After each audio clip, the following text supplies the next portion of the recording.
नमस्कार। आकाशवाणी कटक आंचलिक संवाद पढ़ुछंती सरिता साहू। मुख्य संवाद साइबर अपराध को रोकवा सचेतनता शक्तिशाली अस्त्र। राज्य में खूब शीघ्र आउ 20टी नूतन साइबर थाना कार्यक्षम हेबो कहिले मुख्यमंत्री। पुरी श्रीमंदिर रे कार्तिक मास पर आरंभ हेबो धाड़ी दर्शन व्यवस्था। नुआपड़ा उपनिर्वाचन पर आज सुधा 5 जन प्रार्थी कले नामांकन पत्र दाखल। एवं दक्षिण पूर्व बंगोपसागर में घूर्णिबलय सृष्टि, आसंता मंगलवार सुधा लघुचाप संभावना। साइबर अपराध को रोकवा सचेतनता सबुठारु शक्तिशाली अस्त्र बोली मुख्यमंत्री मोहन चरण माझी कहते। भुवनेश्वर कलिंग स्टाडियम ठारे आयोजित राज्यस्तरीय सचेतनता अभियान कार्यक्रम शुभारंभ कर मुख्यमंत्री कहते साइबर सुरक्षा 1127टी नूतन पुलिस पदवी सहित 170 टेक्निकल एक्सपर्ट को खूब शीघ्र नियुक्ति दिज्व। मु आनंदर सह कहवाकू चाहे साइबर अपराध को प्रतिरोध करने को आम सरकार खूब शीघ्र 20टी नूतन साइबर अपराध पुलिस स्टेशन रो शुभारंभ करने जाऊँ। पूर्वर 14टी साइबर अपराध पुलिस स्टेशन आधुनिकीकरण करने को आम सरकार अर्थ अनुमोदन करिसेंती। साइबर अपराध संपूर्णता पूर्ण नियंत्रण और प्रतिकार पाई प्राय 20 कोटी टंकार आधुनिक हार्डवेयर और सॉफ्टवेयर किना जिबार व्यवस्था ये व्यवस्था भितर अच्छी। क्राइम ब्रांच अधीन एक राज्यस्तरीय कमांड सेंटर गठन करा जिवो, जहाँ सेंटर ऑफ एक्सीलेंस भाबे यह आम ओडिशा पई कार्य करिवो। मुख्यमंत्री कहते देशर प्राय 82 कोटी लोक इंटरनेट व्यवहार करछन्ति। ए क्षेत्र में आम देश द्वितीय स्थान रे रहिछि।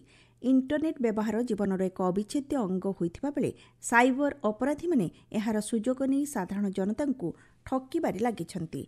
साइबर अपराध को रोकवा राज्य सरकार पक्षर दृढ़ पदक्षेप ग्रहण करा जायछि। ओडिशा पुलिस पक्षर नुआपड़ा जिला व्यतीत राज्यर अन्य समस्त जिले में आज 1 मास व्यापी साइबर सचेतनता अभियान आरंभ करा जायछि। मुख्यमंत्री एही अवसर में 16टी सचेतनता रथर शुभारंभ करिसेंति। कार्यक्रम में पुलिस महानिर्देशक YB खुरानिया, क्राइम ब्रांच महानिर्देशक विनयतोष मिश्र प्रमुख उपस्थित थिले।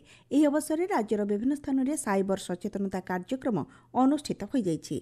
गजपति जिला पुलिस पक्षर आयोजित कार्यक्रम में आरक्षी अधीक्षक जतीन्द्र कुमार पंडा समेत विभिन्न विभागीय अधिकारी जोगदे जनसाधारण सेमानक कष्ट उपार्जित धन संपत्ति को सुरक्षित रखिबा साइबर अपराध संपर्क में सचेतन हेबापई आह्वान देथिले। संबलपुर जिला पुलिस पक्षर गंगाधर मेहर विश्वविद्यालय ठारे साइबर सुरक्षा सचेतनता कार्यक्रम अनुष्ठित हो जायछि। ढेंकानाल जिलापालक कार्यालय में आयोजित सचेतनता कार्यक्रम में विभिन्न विभागीय अधिकारी, छात्र छात्री और जनसाधारण जोगदे साइबर ठगी संपर्कित विभिन्न आलोचन में अंशग्रहण करथिले। पुरी श्रीमंदिर रे कार्तिक मास पर धाड़ी दर्शन व्यवस्था आरंभ हेबो बोली आईन मंत्री पृथ्वीराज हरिचंदन कहते। कार्तिक पूर्णिमार 15 दिन पर धाड़ी दर्शन व्यवस्था आरंभ हेबो। एहा परे रत्नभंडार गणति मणति कराजिबो बोली मंत्री श्री हरिचंदन कहते। राज्य सरकार आलोकर पर्व दीपावली उपलक्षे आसंता 20 तारिख को अतिरिक्त छुट्टी दिन भाव घोषणा करिसेंति। पूर्वर घोषित 21 तारिख छुट्टी दिन को मध्य बलवत्तर रखा जायछि। नुआपड़ा जिला व्यतीत राज्यर समस्त सरकारी कार्यालय बंद रहिबो। तेबे आसंता 20 तारिख दिन नुआपड़ा जिलार समस्त सरकारी कार्यालय और मजिस्ट्रियल कोर्ट खोला रहिबा सह 21 तारिख दिन समस्त सरकारी कार्यालय बंद रहिबो। एथिसह राज्यर समस्त शिक्षानुष्ठान मध्य एही 2 दिन बंद रहिबो।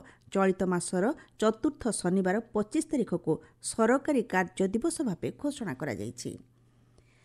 आरोग्य समृद्धिर देवता धन्वंतरी जयंती आज कार्तिक मासर कृष्णपक्ष त्रयोदशी तिथि पालन करा जाउछि। दीपावलीर 2 दिन पूर्व भगवान धन्वंतरी को प्रसन्न करने आज दिन में पूजार्चना करा जायथाय। एही दिन सुना, रूपा, हीरा आदि क्रय करने अत्यंत शुभ बोली मान्यता रही। धनतेरस पर्व उपलक्षे प्रधानमंत्री नरेंद्र मोदी देशवासी को शुभेच्छा जणाइछन्ति। सामाजिक गणमाध्यम श्री मोदी देशवासी सुख, समृद्धि और उत्तम स्वास्थ्य कामना करिछन्ति। प्रभु धन्वंतरी समस्त नागरिकों को आशीर्वाद प्रदान करंतु बोली श्री मोदी आशा प्रकाश करिछन्ति।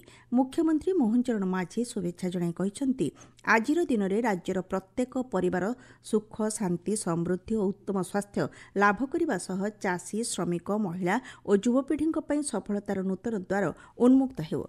उपमुख्यमंत्री प्रभाती परिडा ଧନତେରସ ଅବସରରେ ଶୁଭେଚ୍ଛା ଜଣାଇଛନ୍ତି। ସ୍ୱାସ୍ଥ୍ୟ ଆମ ପାଇଁ ସବୁଠାରୁ ମୂଲ୍ୟବାନ ସମ୍ପଦ କହିବା ସହ ଧନ୍ୱନ୍ତରୀଙ୍କ ନିକଟରେ ସମସ୍ତଙ୍କ ଉତ୍ତମ ସ୍ୱାସ୍ଥ୍ୟ ଓ ଦୀର୍ଘାୟୁ କାମନା କରିଛନ୍ତି। ଆପଣମାନେ ଆଞ୍ଚଳିକ ସମ୍ବାଦ ଶୁଣୁଛନ୍ତି ଆକାଶବାଣୀ କଟକ କେନ୍ଦ୍ରରୁ। ପରବର୍ତ୍ତୀ ପିଢ଼ି ଜିଏସ୍ଟି ସଂସ୍କାର ଦେଶର ଅର୍ଥନୀତିକୁ ପ୍ରୋତ୍ସାହନ ପ୍ରଦାନ କରିଛି ବୋଲି କେନ୍ଦ୍ର ଅର୍ଥମନ୍ତ୍ରୀ ନିର୍ମଳା ସୀତାରମଣ କହିଛନ୍ତି। ନୂଆଦିଲ୍ଲୀଠାରେ ସୂଚନା ଓ ପ୍ରସାରଣ ମନ୍ତ୍ରୀ ଅଶ୍ୱିନୀ ବୈଷ୍ଣବ ଏବଂ ବାଣିଜ୍ୟ ଓ ଶିଳ୍ପ ମନ୍ତ୍ରୀ ପୀୟୂଷ ଗୋୟଲଙ୍କ ସହ ଜିଏସ୍ଟି ସଞ୍ଚୟ ଉତ୍ସବରେ ମିଳିତ ସାମ୍ବାଦିକ ସମ୍ମିଳନୀକୁ ସମ୍ବୋଧିତ କରି ଅର୍ଥମନ୍ତ୍ରୀ କହିଛନ୍ତି, ଦ୍ରବ୍ୟ ଓ ସେବା କର ହ୍ରାସ ପରେ ସାଧାରଣ ଲୋକଙ୍କର କ୍ରୟ କ୍ଷମତା ବୃଦ୍ଧି ପାଇଛି, ଯାହାଫଳରେ ପର୍ବପର୍ବାଣୀରେ ବୈଦ୍ୟୁତିକ ଉପକରଣ, ଅଟୋମୋବାଇଲ୍ ଏବଂ ଉପଭୋକ୍ତା ସାମଗ୍ରୀ ଭଳି ରେକର୍ଡ ବିକ୍ରୟ ହୋଇଛି। ସୂଚନା ଓ ପ୍ରସାରଣ ମନ୍ତ୍ରୀ ଶ୍ରୀ ବୈଷ୍ଣବ କହିଛନ୍ତି, ଚଳିତ ବର୍ଷ ନବରାତ୍ରିରେ ବୈଦ୍ୟୁତିକ ସାମଗ୍ରୀ ବିକ୍ରୟରେ 25% ବୃଦ୍ଧି ଘଟିଛି। ବୈଦ୍ୟୁତିକ ସାମଗ୍ରୀର ବର୍ଦ୍ଧିତ ଚାହିଦା ସିଧାସଳଖ ବୈଦ୍ୟୁତିକ ଉତ୍ପାଦନ ଶିଳ୍ପକୁ ଲାଭ ପ୍ରଦାନ କରିଛି।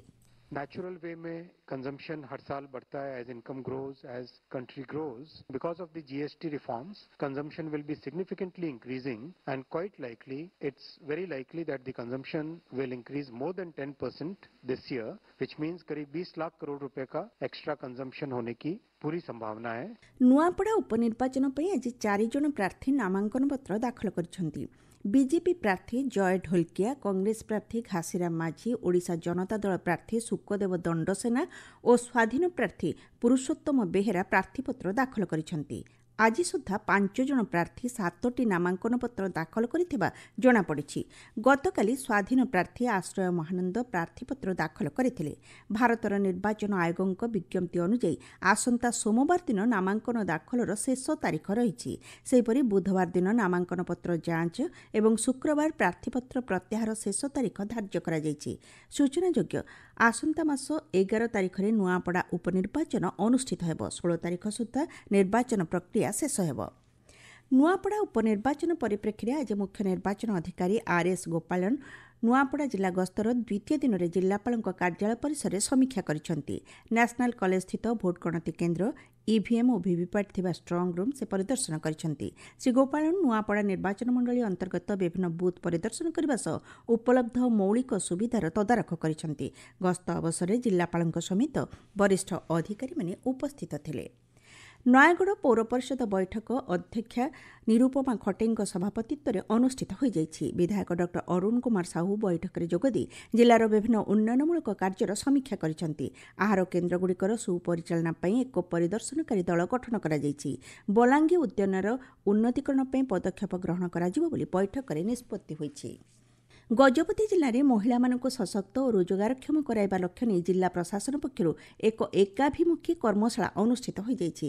ଅତିରିକ୍ତ ଜିଲ୍ଲାପାଳଙ୍କ ସମେତ ମିଶନ ଶକ୍ତି, ଆଦିବାସୀ ଉନ୍ନୟନ ସଂସ୍ଥା, କୃଷି ଓ ଜଳ ବିଭାଜିକା ବିଭାଗର ଅଧିକାରୀମାନେ ଯୋଗଦେଇ ଜିଲ୍ଲାର ମହିଳା ସ୍ୱୟଂ ସହାୟକ ଗୋଷ୍ଠୀକୁ ରୋଜଗାରକ୍ଷମ ତଥା ସ୍ୱାବଲମ୍ବୀ କରିବା ପାଇଁ ବିଭିନ୍ନ ଯୋଜନା ସମ୍ପର୍କରେ ଆଲୋଚନା କରିଥିଲେ।